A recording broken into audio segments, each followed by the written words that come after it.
Hello and welcome back to my second episode of the Scavenged Nuzlocke. And if you today we are going to Violet City. If you remember from last time, Spikes almost got fainted, got down to 2 HP due to getting poisoned, and we got two encounters. We got our Pidgey and our Weedle.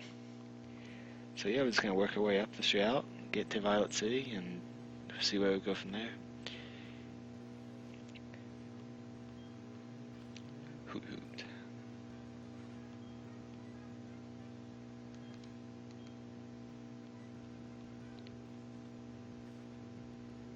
I always liked Hoot Hoot when I was growing up.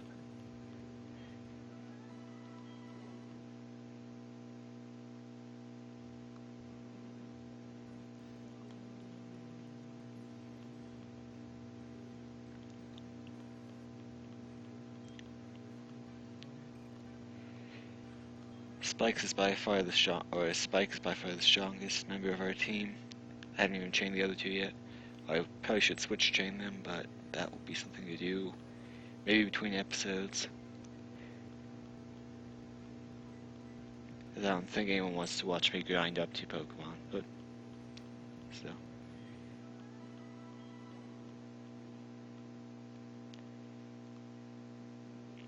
Anyway, if you don't remember the rules, or if you didn't see the first episode first, I would ask that you go watch the first episode. But if you don't feel like it, or you just need a refresher, the rules will be in the description below.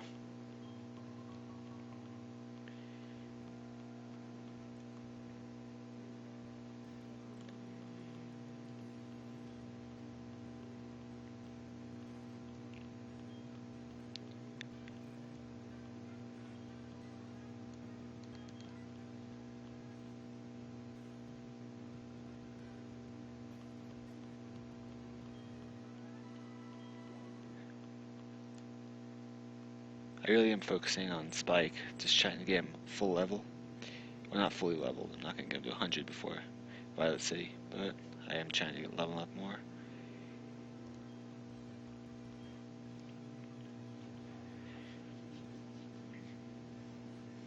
I always find the bug catchers to be the hardest part in the beginning of the game, because that's the earliest you'll ever possibly get poisoned. It's from a bug type. The poison types don't come until later, and toxic isn't too common in just the game. It's more the meta where people actually put toxic on their pokes.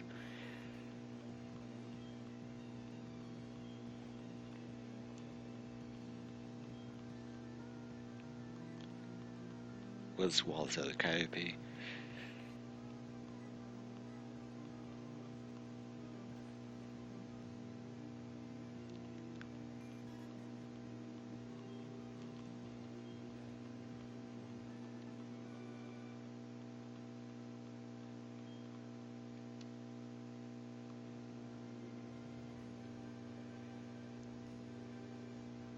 This will be our encounter on 31, so let's see how it goes.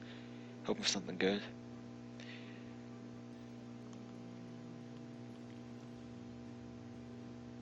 And we get it either. Not bad.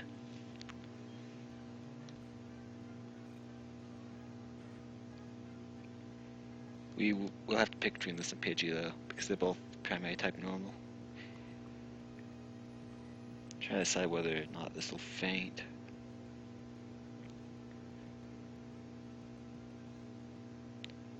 I'm hoping it'll take one tackle.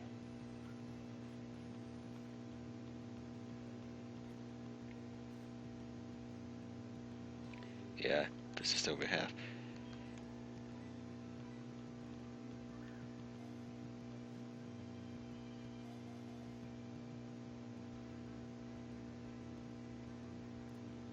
And we have an errata. Well, it's only errata, so we have a errata.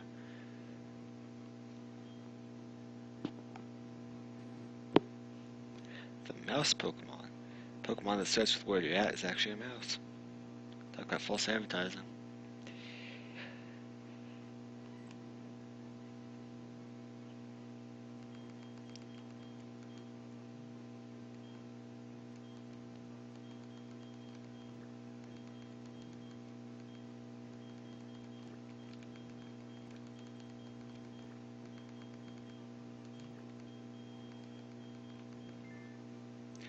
And he shall, from this point, or she will be called Bucky from now on.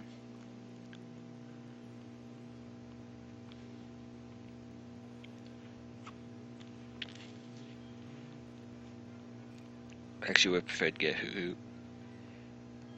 I think Pidgeot would be better in the long run, but I always like Noctowl.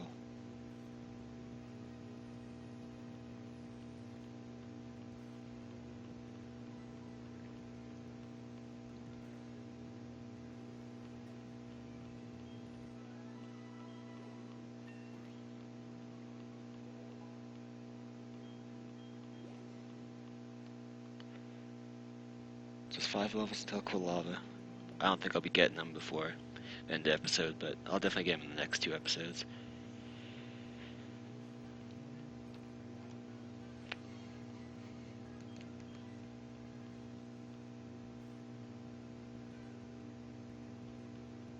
That was a crit. Nice and crit.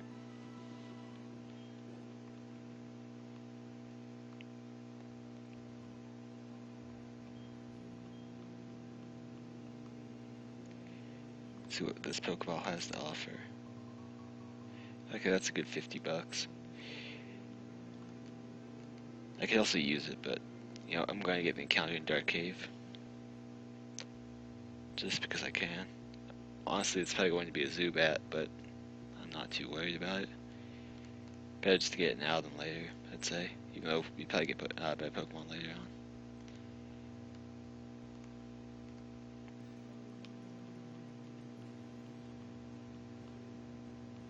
Geodude.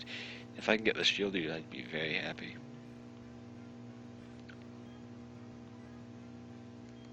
Next, going to go for the Quarter Effective Ember. Holy crap, that did more than I was hoping.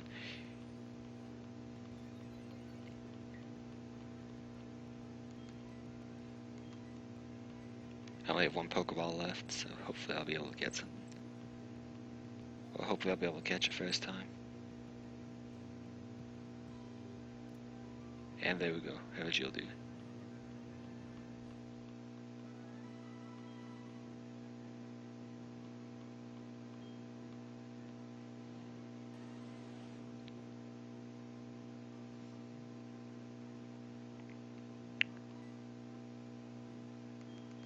I don't know if I'm going to spell the shape, I'm going to give it a shot.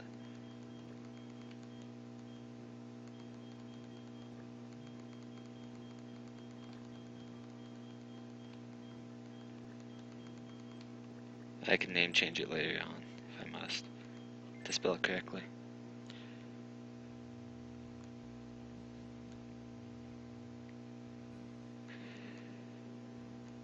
I named it Roxanne, for those who wanted to know. I'll try to integrate the bottom screen into the next episode. And if not next episode, I'll definitely get it done by, what is it, Thursday? No, it's going to be Tuesday's episode. But I just don't, yeah, I just didn't get it. I tried to get it working today, but it didn't happen. Sorry for all the mumbling. I think I would be able to speak clearly if I'm going to commentate something, but obviously you'd think wrong.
I'd like to give him my phone number. No, I would not like to give the bug catcher my phone number. So we have to give this new route. Now I believe this is still route 31, but I'm sure one of all 10 of you that actually subscribed to me at this point will actually tell me if I screw this up. But I'm going to assume this is still route 31, so I'm going to attack and think this ho-ho. Ho-ho. Ho-oh. If it was a ho-oh, I'd capture it. Forget the rules.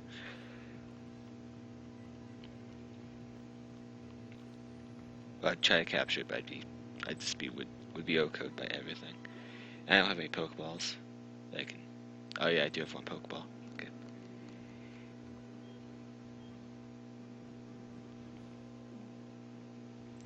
I'm pretty sure this is a trainer right here, but he has rock types. I'm not at full HP, and I don't want to really mess with it. I'm actually going to check right now so I can kick myself.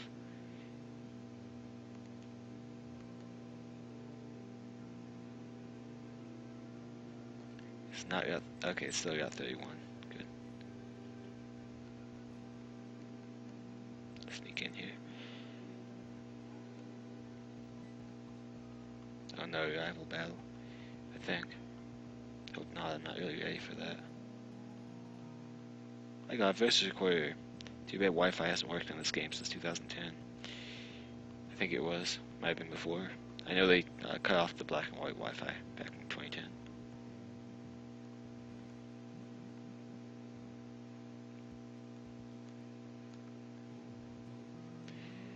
Okay, so one of the rules that I explained in the first episode was that I'm only allowed to use items and items and money that I get from just, well, mainly items that I get from just picking them up or being given to me. I'm not allowed to buy anything, and that still stands true. And if I want to get money, I can only use the money I get from selling items that are given to me or that I get by some other means. However, I do have to spend $200 for every Pokemon Center every time I heal my Pokemon. And the best way I found to do that is I'll buy a $200 Pokeball. And then I drop that one Pokeball. So that would be an equivalent of wasting 200 bucks. Just the best way I could think of doing it.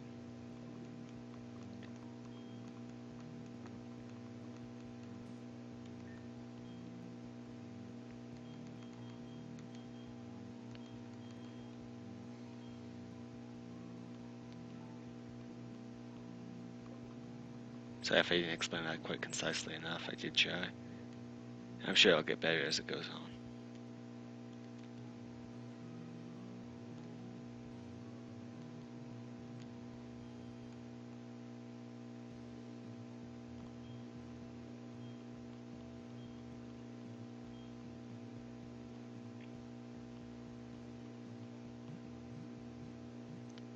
I just love how you put Quill, or you put your Pokemon into a ball, and then all your Pokemon just somehow fit in one Pokeball, and they multiply once they get onto the healing table.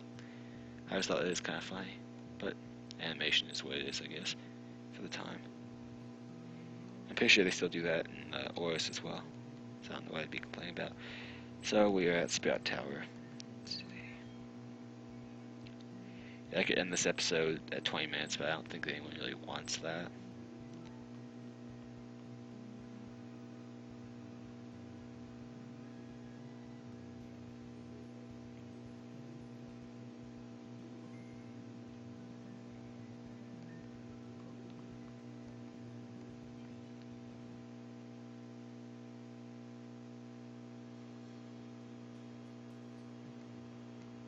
This will be an encounter as well. I only have one Pokeball.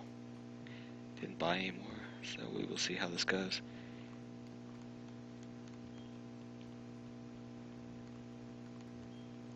I know it's Bellsprouts and Zubats in here. You know what? I just remembered that if Cyndaquil gets fainted, which I really hope it won't, I have multiple normal types with me, so that would actually break one of the rules. So I'm going to go deposit one.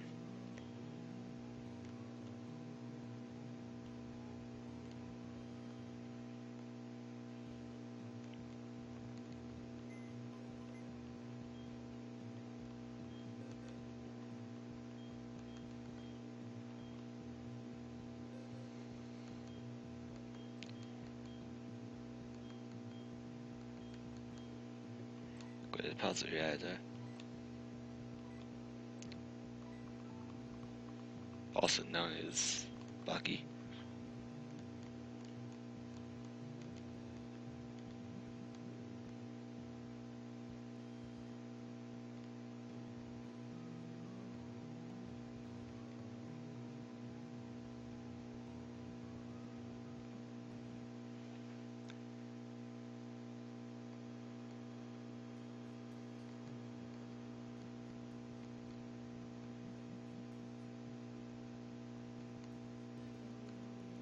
And our encounter will be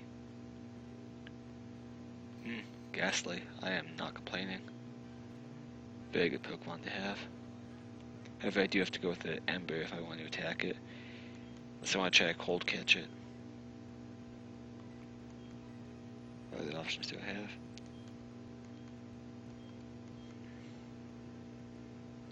I can go out into Roxanne and hope to not faint it. That's what I'll do, even though Roxanne is one level lower. He's gonna get 2 hits on me, no problem. No, luckily Hypnosis does miss, and Roxanne only knows Tackle. Go figure. I'm gonna have to try to cold catch it, and if I don't, then I won't be getting the Ghastly. At least not at this point.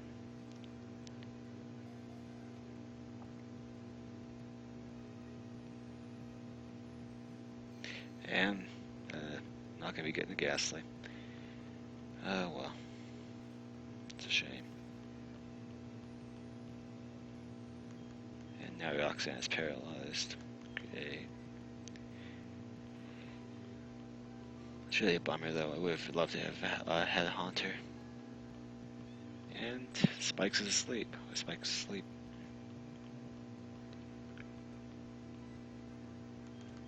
Let's hope to wake up before he does too much damage to me. I know I'm way higher level, almost 3 times higher. But still, he can chip away at me. I do wake up, get the Ember, that should faint. And it does.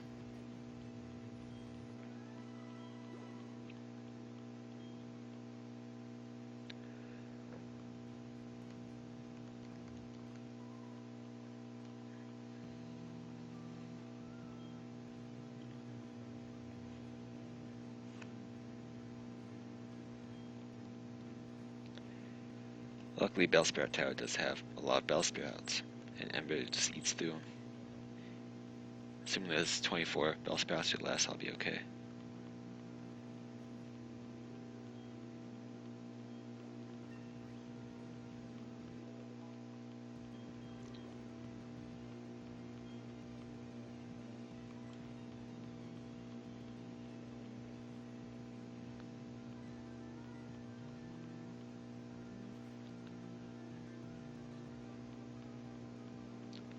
That critical hit didn't really matter. Still nice though.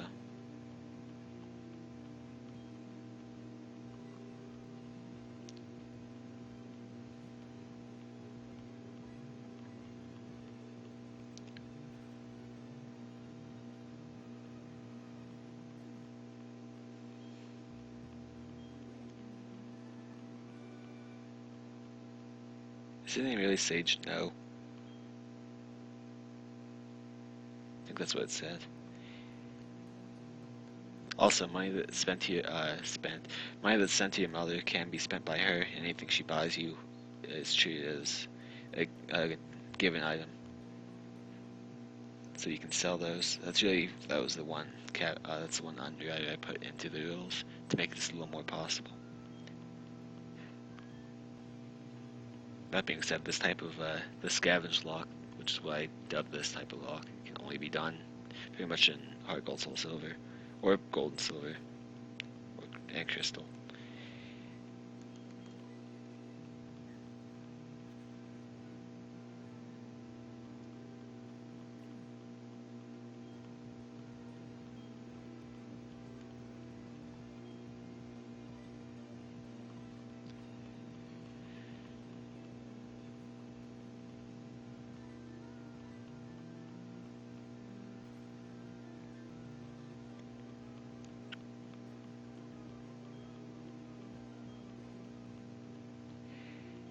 Now, if anyone wants to know why I'm not fast forwarding these battles, it's because this is actually this is the actual game, not the RAM or ROM. I mean,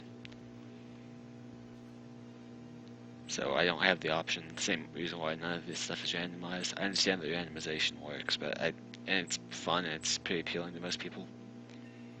But I just find it a lot more. It's just a lot easier for me to play on just the system itself, not mess with it. I will go with quick attack. Not much is gonna outspeed me, but just because I want that little extra damage and the first priority most of the time.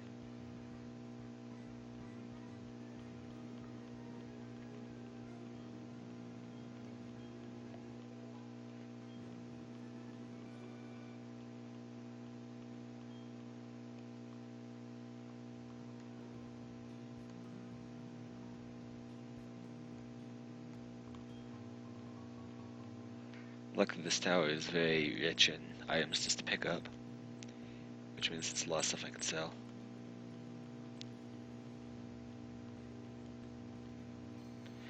And of course, the gas is going to remind me that I was this close to catching one.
It amazes me how pretty much every battle speed out, somehow with different trainers, they're still always the exact same level.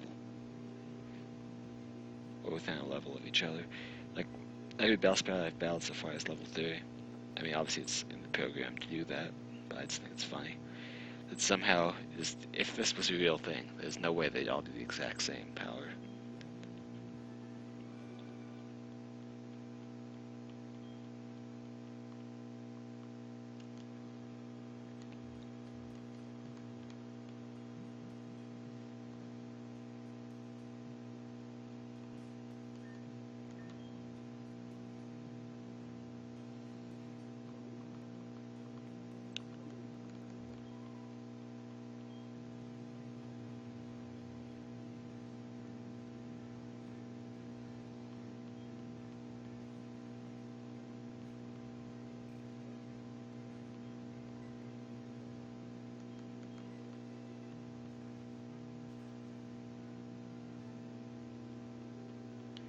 Now I was trying to get some that have actual reasonable levels.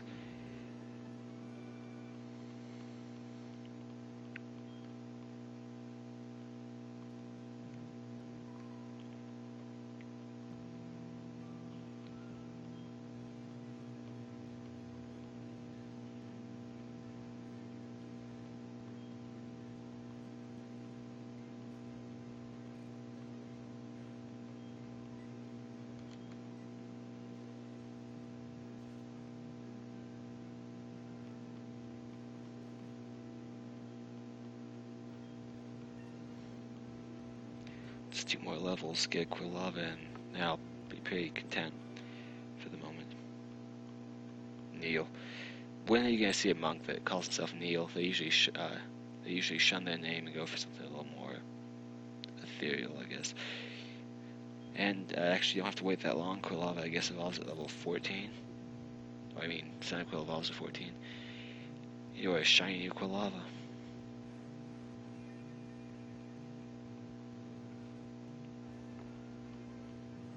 Spike has evolved into Quill Lava.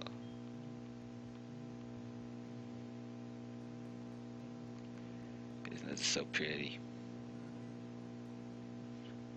He seems happy too.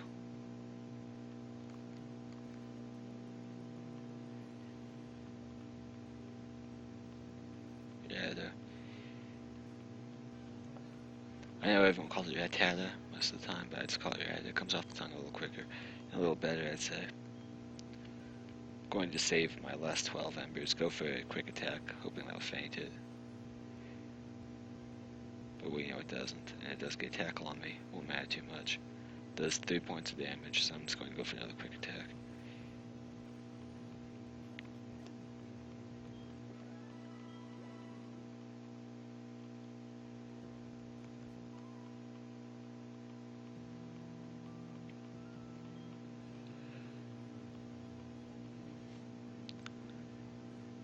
Am I the only one that thinks it's just wholly irresponsible to have... Okay, his name's Tony, that goes along with Neil. But does anyone else think that's it's wholly irresponsible to use a fire type in a humongous wooden building?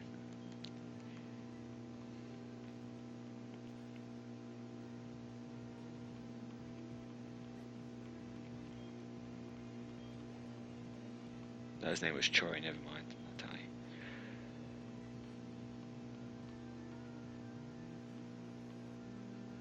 That's marginally better than Neil.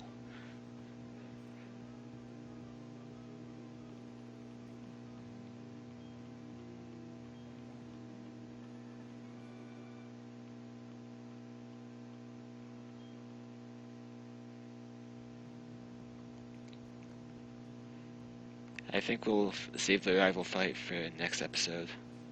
This episode is... Yeah, this episode was a good length, just over half an hour. So I'm going to run back to the Poke Center, heal up, obviously waste that $200, and then I'll start the stream again. I'll bring you the next recording on... What is it? Oh yeah, Tuesday. Oh no, Saturday, my bad. Hope you enjoy. Have a nice day.